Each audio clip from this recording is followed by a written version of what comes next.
Þessi frammistaða í kvöld, hún náttúrulega hlýtur bara að vera hrein vonbrigði. Já, hún bara, já, þetta var bara ekki gott og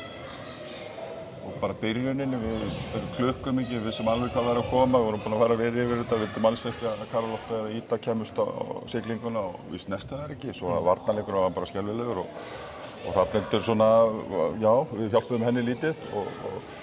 en bara síðan komum við okkur inn í leikinn, sóknarlega allt í lagi fannst mér í svona köflum í fyrri hálfleik en bara þú veist í svona leik að ég á erfitt með að sætta mig við og bara útskýra af hverju svona,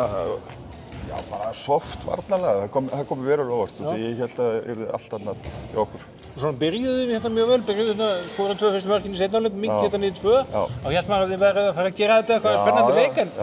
náðum maður viss af að þá var bara komið 8 marka fórskot og Gróttu. Og ég meni Grótta bara spilaði betur við og handboltalega en það sem með svíður bara þetta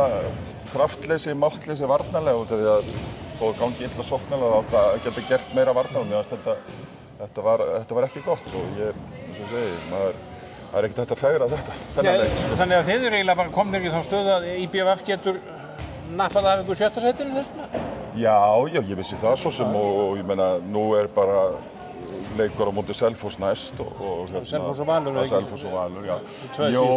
það vissu allir mikið af þessa leiks en auðvitað reyndir maður að nálgast þetta þannig að það verður ekki að tala of mikið en það vissu það allir en eins og ég segi, bara Gróttuliðið var bara beittara, þau voru miklu tilbúnir bara varnarlega og var svona, það bara voru við ekki til staðar og hversu sem skýring á því ég veit það ekki.